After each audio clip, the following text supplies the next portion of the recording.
What up, y'all? Welcome in to another episode of the Skolcial Network. It's been quite a boring week, other than what? I think we had a couple days of OTAs, only one day with any media coverage. Yeah, and fake news coming on Twitter about JJ McCarthy sucking at practice. Let's dive into this real quick because this is probably something we should talk about. We have another topic you could probably see in thumbnail and banner at the bottom. I mean, people were losing their mind about just out of context reports about fumbling a shotgun snap. And then the scrambling in 7-on-7s is kind of funny. It is kind of a, what are you doing? It is kind of a derpy, like rookie move, especially somebody who does have the advantage of mobility. But he also, Judd said that he went, 16 for 18, 16 for 19? 16 in for passing? 18. 16 for 18. Okay. Ooh, sorry. Big numbers guy over here. Big difference. And then apparently Caleb Williams, that came out today, had an awful practice, and the same Bears fans that were like, oh, McCarthy's a bust, we got the real winner, are suddenly being like, he's a rookie. We need to take time and be patient with his development. The hypocrisy is hilarious. Oh. And did you see Caleb Williams was bad today in practice? Like, bad. That's like, did you see that report? That's the exact report I'm talking about right now. I know. Just for reference, okay, thank you for clarifying. What flavor is that? Is that like Diet Sunkist? I don't know, but it sucks. It's probably, you don't know, you have it right in front of you. Zero sugar. Oh, no, there's some things like zero sugar, cherry Coke can be fine, but like an orange soda without, that's criminal offense. Yeah, so pretty much every rookie's going to suck in their first few practices. That's how being a rookie is. Breaking news, shocking. And Patrick Mahomes threw 6 or 7 picks in like the first 6 or 7 practices of his rookie training camp. Like, not saying either of these guys are Mahomes, but like, chill. It's good news. Zip is a word we've heard a lot of zip on the passes. I mean, we kind of know the narrative as him being a noodle arm, but like at the same time, didn't he have the fastest speed behind his throw at the combine? Second behind Joe Milton. Oh, Captain Yeats a lot over there? Yeah, of course. I would 1 imagine. mile an hour slower. 1 mile an hour slower. Joe Milton, man, there's like a contingent of Pats fans out there who are comparing side-by-side footage and are really thinking Joe Milton is going to be better than Drake May. Who'd have thought? I knew that was the worst situation for May to go into. Who would have thought Kirk Cousins would be better than RG3? Whoa. That's like mind-blowing. And the answer is the coaching staff of Washington. And your buddy, your good friend, Mr. Joey Spinoza, probably thought the same thing. Yeah, that's our friend. He's your friend too. Friends don't have their quarterback leave and then block half the fans of the old team on Twitter. But anyways, well, you said he's coming on next time, so this will be in a space somehow. What we want to talk about, speaking of overreactions and projections of things that we can in no way actually project right now, let's talk about, at least to start, maybe we'll throw special teams in there, maybe not, I don't know, offense and defensive MVPs for the Vikings. So obviously offense is the spicy side, so we'll save that. But who do you think in 2024 is going to be the most valuable, most impactful, however you want to label it, defensive player for the Minnesota Vikings? And we did not discuss this beforehand because if we end up having the same answers, somebody's going to have a backup plan. I just want to say, first of all, I look really, really good. Like my hair is really incredible nice right now. I know. I just got it cut like not long ago, but we're so back already. You look like you have the Harrison Smith middle part from a couple years ago. Thank you. I actually brushed it this morning, and women are right. It makes a difference. With that being said, well, because women brush their hair. You don't brush your hair? Oh, I did today. So anyways, defensive MVP for 2024, your projection for the Vikings? Oh, yeah. Oh, no, for sure. Speaking of Harrison Smith, it's not. I want to say all encompassing. My defensive MVP might be Brian Flores, but in terms of on the field, that goes. Water's wet. I'm good looking and charming Teacher's and pet. right. Uh, uh, um, what are we talking about? Oh, so I think my defensive MVP. Hot take. Real hot take here. Because I'm a hot take artist.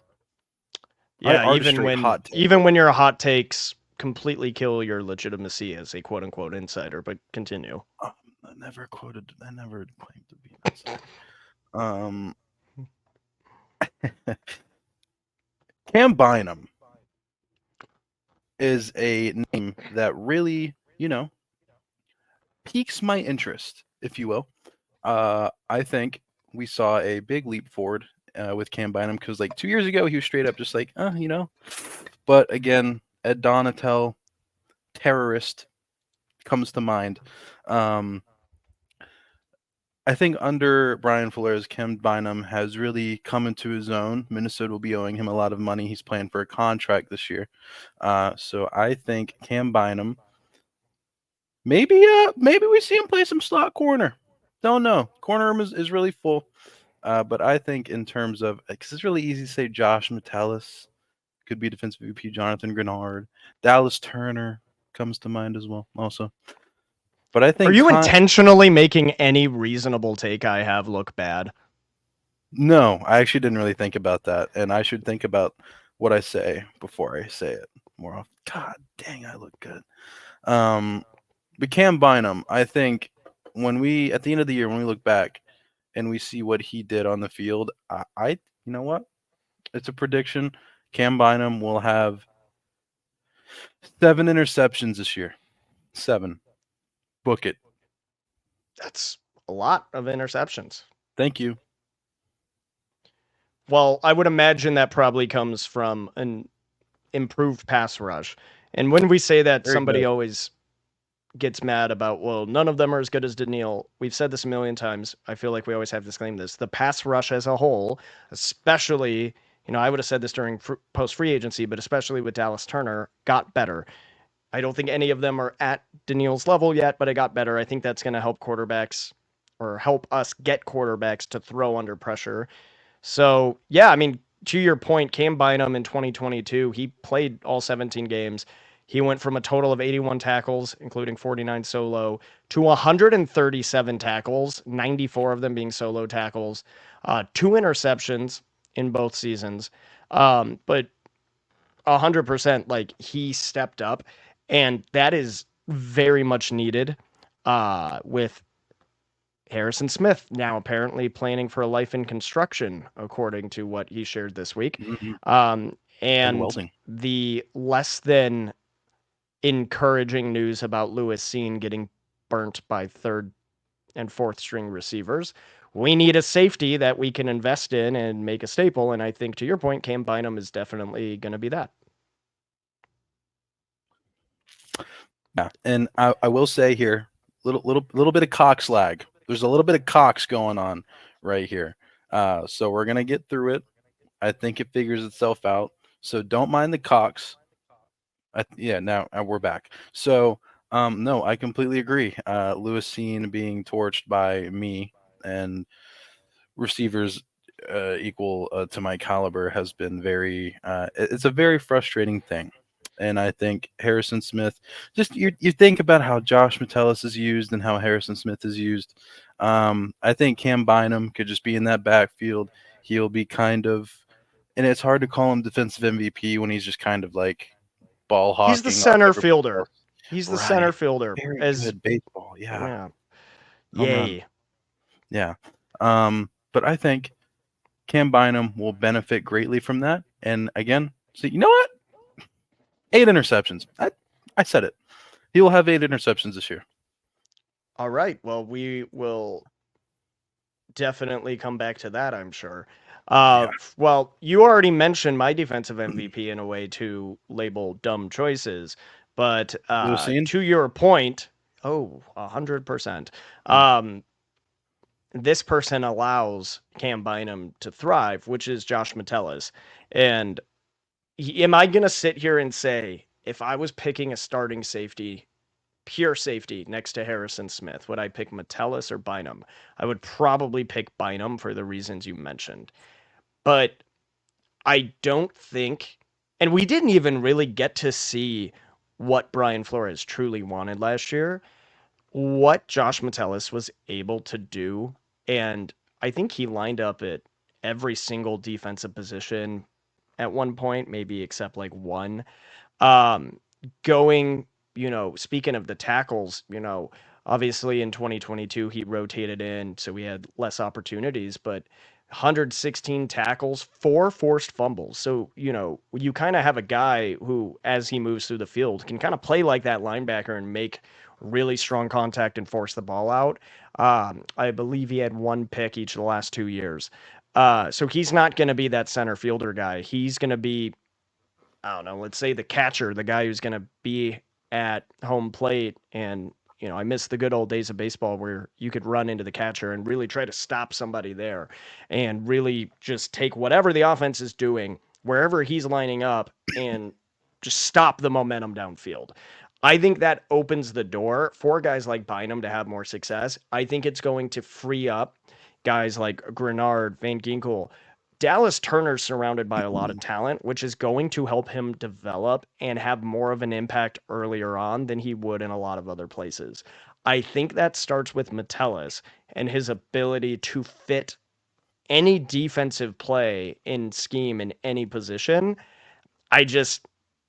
If I'm talking value, do I think best outright player at their position, or do I think the person with the highest impact? I'm going with the person with the most positive impact. And if it's anything like last year, signs would say it's going to be even better. I have to say Metellus. And that's a fair one. It's a fair, just because I mentioned it doesn't mean that it's invalid. You're perfectly valid. I think he very well could be defensive MVP. Josh Metellus, like many men, he has the gift that many men want, and that he's very impactful in multiple positions. And to your point, that he even he played interior defensive lineman last year. It wasn't a lot, but like he did play every single position on defense last year, and it was crazy, and it rocked, and it was wild. And I'll never forget. I forgot what game it was against or what game it was, but like the list of all the positions he played was sick. It was in the Raiders game. Raiders game. That screenshot, I remember because I obviously wasn't watching that game. I was there, but then I saw it circulating after, and it was pretty sick. He lined up all over the field in that game. You know what name came to mind for no reason at all when I thought about this today? Harrison Phillips. Not gonna happen. I have no reason, but just like, what if, that'd be cool. I mean, it's hard to explain his impact because he's not a traditional nose tackle, D tackle, whatever you want to call him, in this defense that constantly shifts what it's actually doing. He's not huge. He's not, a guy who's going to just make the interior offensive line collapse in on itself. But he's got some speed, and I think a lot of what he does do well isn't stuff that necessarily shows up on the stat sheet in a traditional way. I think ultimately this year, Flores is going to figure out if he wants that speedier D line or if he's going to want to put an anchor in the middle. Yeah. I would not be surprised if there's a defensive tackle that we pursue during the trade deadline if the team is competitive. Jonathan Allen. That would be sick. Freaking awesome. That'd be so hot. I would definitely be down for that. So, yeah, I mean, I guess the safety room is going to have a lot of impact on the team this year, shockingly. Maybe at some point we'll talk about Vikings that we're concerned about a fall off. How dare we ever say it could be anyone in that safety room named Harrison Smith? But that man is taking care of himself. But I think Harrison will probably, obviously statistically last year was not his best year, but I mean, he's very clear about the fact that he will stop playing when he doesn't think he's effective. His confidence has been his driver the entire time, hasn't been what's the term I'm looking for? Uh Couldn't tell you. I just completely blanked. It hasn't been like all this outspoken pride in himself and trash talk and all that. He's been a quiet guy who just goes ego. That was the word. Don't know why I forgot it. Hasn't been some ego. He's just quietly gotten the work done to the point where if he does ever talk, we think it's a funny thing. But you know, I think that he'll still be an effective force back there. He's still feared amongst the league. But I do think that this safety room, to your point, Bynum, to mine Metellus, is going to have to shine around him to make him most effective. So that's just what happens when players get older. I don't think it's any shock, but I'm glad he's back. I'm glad he didn't like have some freak construction accident while he was, what was he doing? Welding, carpentry, he said? He was like remodeling his house with his brother, and he was doing like kind of everything. So yeah, welding. I don't know what is he welding on his house? I'm not a welder. Did you not watch the Vikings Voyage episode where he literally built like that giant suspension stretch workout thing? Yeah, yeah, I did. Yeah. I still don't know probably what that got has some to do with welding. Because there's probably some metal in it, just a guess. I mean, but you probably just build it. You don't have to weld it. It's probably like a set. Would you want to go to IKEA and buy some furniture that you literally suspend yourself fully in the air from to twist around and do like workouts? Yeah, that sounds awesome. That sounds not safe. IKEA furniture, just like a dresser, is specifically advised that you have to get additional items for it so it doesn't kill someone in the household. It's a risk you take. Moving on to offense. If you say, there's a player here that if you say, you're just like that asshole who somehow gets into an online lobby or plays multiplayer back in the day with like an infinite health glitch. But go ahead. I'm curious what you're going to say. All right, I'm actually like trying to think of who you think that like I don't know. We all know who the easy answer is to this. Oh, well, yeah, it's Nick Mullins, but I'm not going to say Nick Mullins. Yeah, obviously. Like, I mean, he's the entire reason we had any reason to watch football for like a month and a half. Exactly. I think the most valuable player of this offense this year, and this has a lot to do with when J.J. McCarthy comes in. So especially if it's earlier in the season, most valuable player on this offense will be Christian Darrisaw, left tackle, because I mean, like, obviously he has to keep JJ upright. So I think that is the most valuable thing. Make sure JJ has time. Make sure JJ, I don't know, doesn't die, doesn't pass away during a football game. That'd be a good way to guarantee long-term success. Yes. Yeah. So Christian Darrisaw he's the protector of the future. He's also playing again for a contract. So he could have some want there. But yeah, I won't name other possible people as to not potentially invalidate what you have to say. So,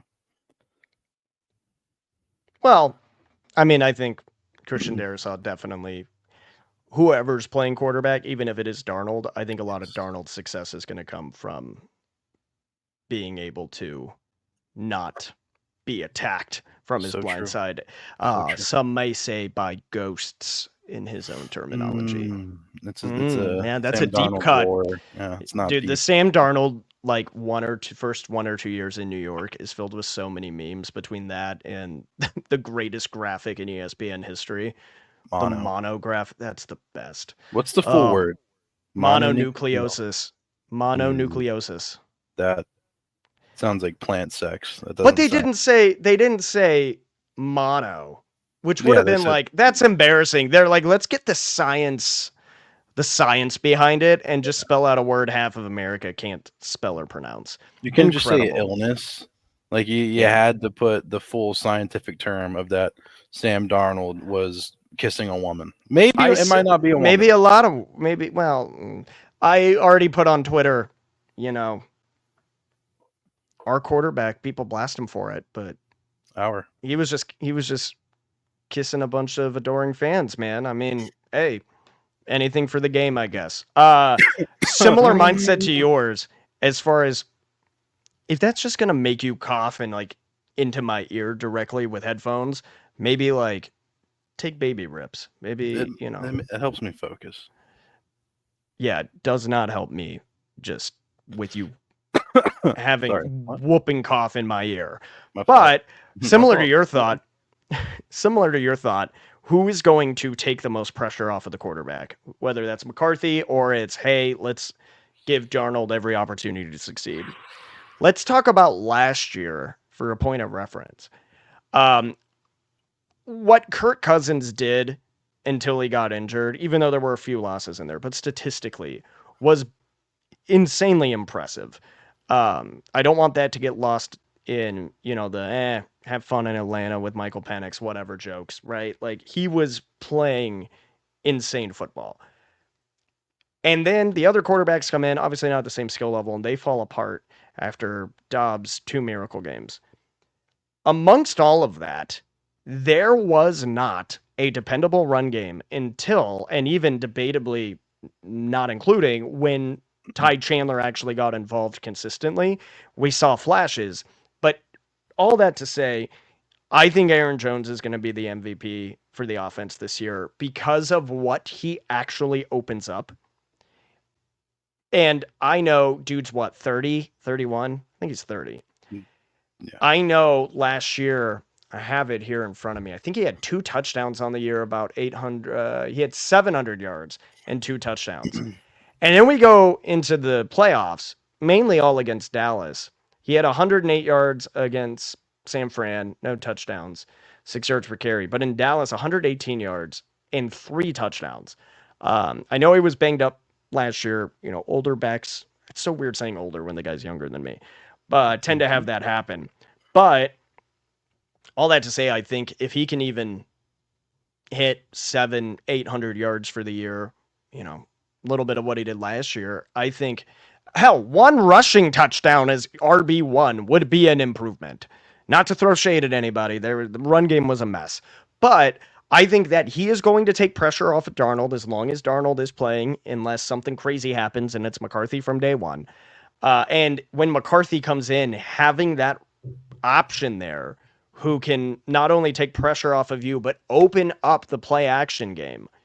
And I know we gave Kirk crap for this, but worst case scenario, if you feel the pressure's getting to you, hey, that NFL D-line speed's a little quicker than maybe what I was expecting. You have an easy dump-off option. A lot is riding on Aaron Jones. And I think if he really just stabilizes, I don't want to say elevates this offense necessarily, but provides stability and the ability to actually run effective pass plays that marry the run and the pass. Look at that KOC quote. That's his favorite thing.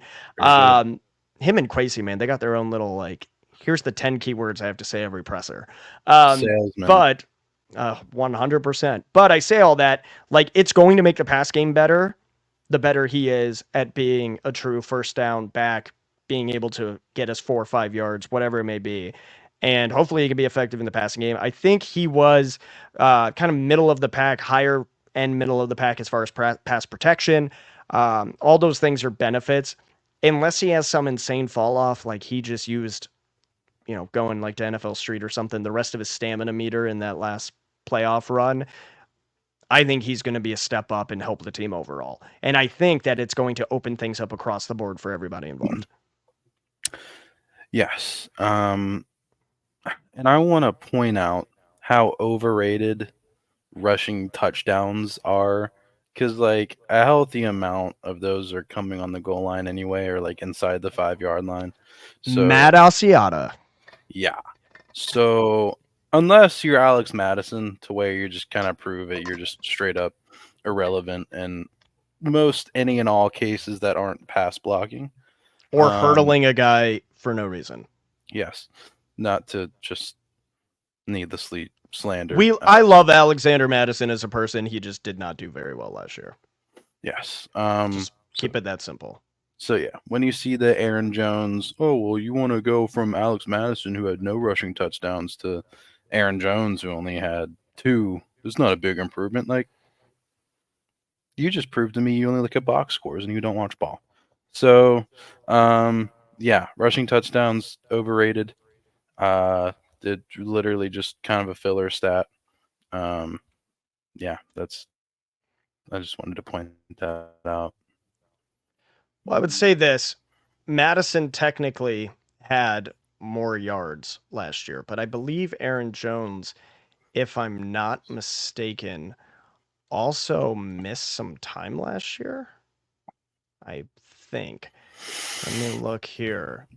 He only Aaron played Jones 11 also didn't games. play. He only played Yeah. 11 games. Like, what And are we Aaron doing? Jones was playing with. Oh boy, you know what? I'm not gonna say what I was gonna say, because people aren't able to differentiate last year from overall. But Jordan Love was very, very, very, very good last year. And Alex Madison was playing with Josh Dobbs and Nick Mullins, and for the most part. So Aaron Jones wasn't going to have as many opportunities as Alex Madison did, and AJ Dillon is there too. So yeah, 3.9 yards a carry for Madison, 2023. Aaron Jones, 2023 average, 4.6. And that sounds small, but that is a again, huge like, it difference. sounds small from an observing standpoint of like, oh, half a yard. Brother, how many times did we need half a yard to get a first down or a touchdown? Like, a lot. Yeah. Many a time. A lot. Many a lot. So I think, once again, our pairings work in tandem. That Darrisaw is also going to play a huge part in opening those lanes in the interior, things like that, getting downfield and setting up blocks whenever he can. But yeah, I mean, I think Aaron Jones is potentially going to make this season a lot more bearable than not. I think if he has massive regression from what he was last year or gets hurt a lot, Ty Chandler is still fun. I think Ty Chandler could be RB1 at some point, but I think it's going to be really hard to watch with only one usable running back and the pressure that's going to put on 2 quarterbacks that we don't really know what we're going to get. So true. We'll do it for shits and giggles. But let's talk about special teams, special plays, special players. Who do you think is going to be the MVP? I don't get the reference. I don't get the reference. Oh, you don't. You've based your entire online personality around that's sketch, and now you don't. I mean, that's every single time we start the podcast, first thing you do. I don't know why it's so easy on here. Just yeah, you're gonna have to keep that going, throughout the life of this show, and then eventually that reference is just gonna die off. It's like another 2 months. Yeah, I was gonna say. I say that like it actually has any merit. Yeah. Who's gonna be your special teams MVP? I mean, we really only have. Well, no, we have more than 2 people to choose from. Let's say at least 4. Yeah. Kene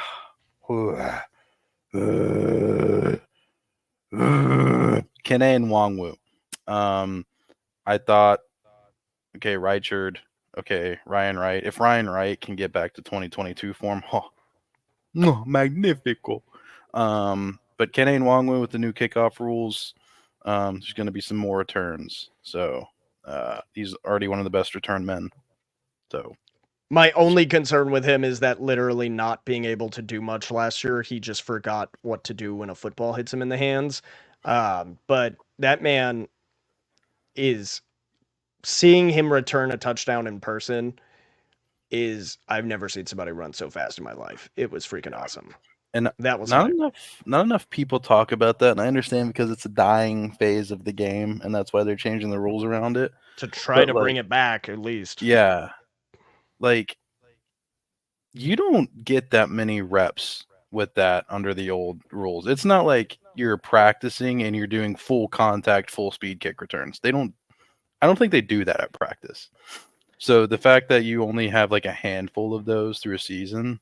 But I would say they get more reps on it this year because of the new rules. Yeah. They have to. Yeah, I'm saying like going up until this year. Like the old rules, they're not sending everybody in practice like that. So I don't know.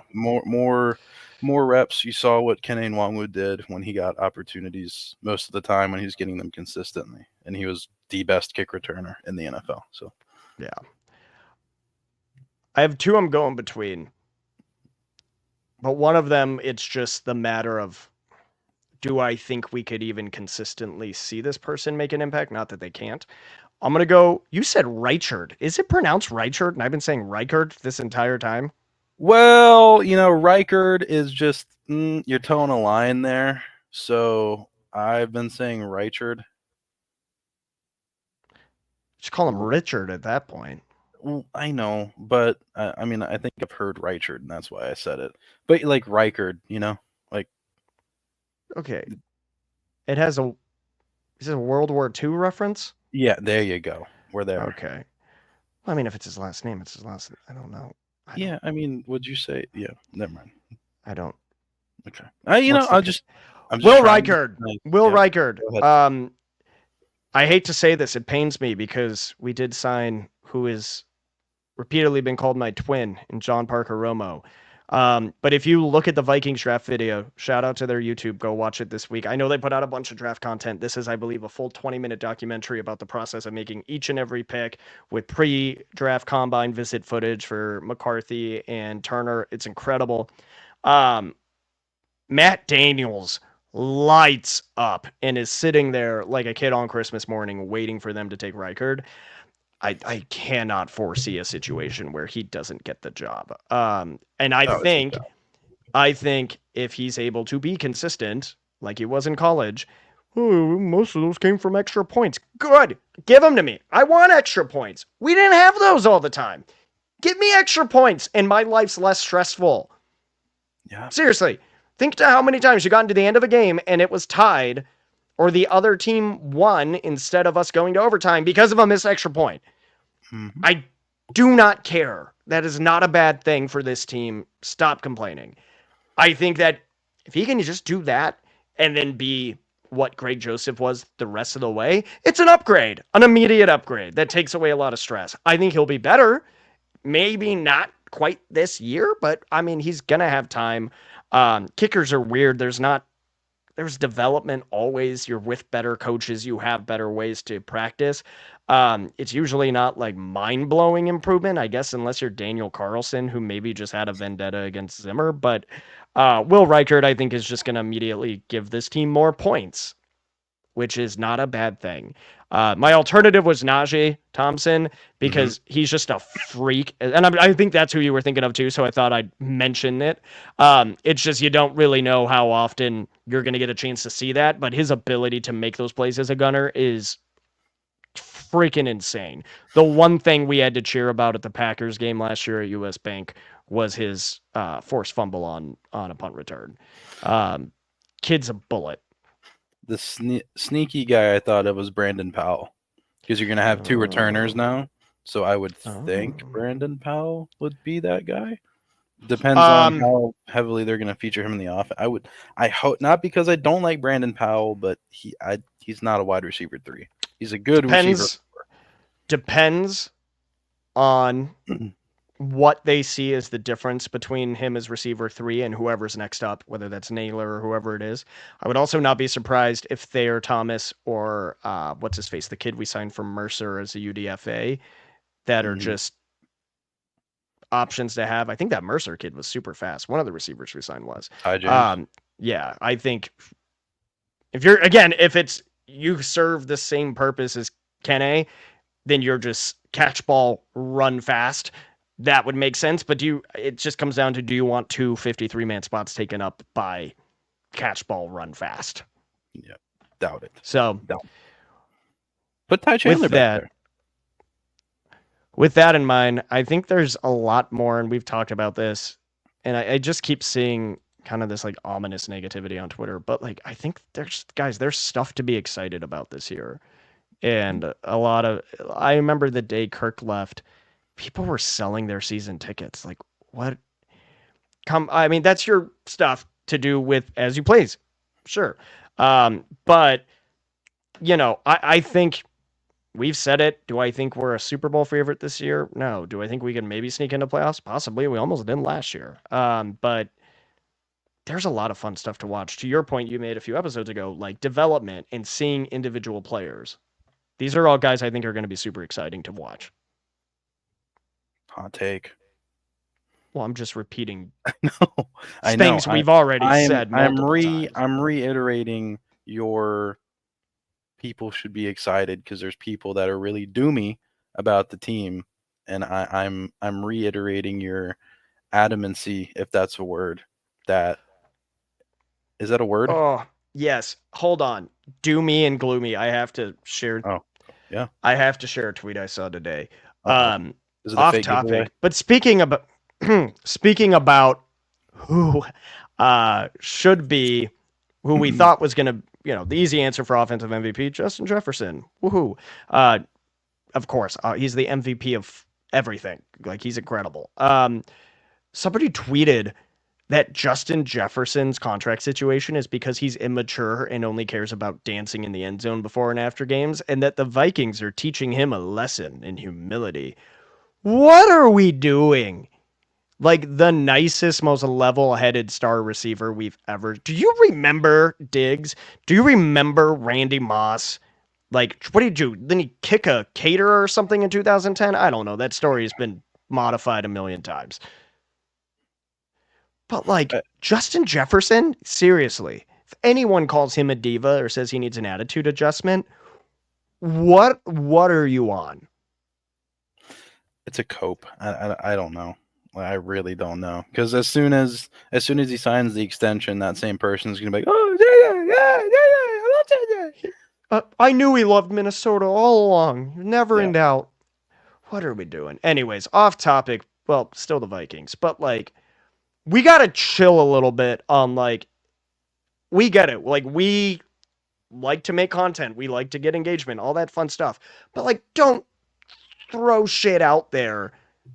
Don't rage bait, for the love of God. Yeah. Just that's all that is. Bait. Positive bait. Positive engagement bait is okay. No, it's not. I was not. I saw your face. I didn't mean it like that. All right. Well, and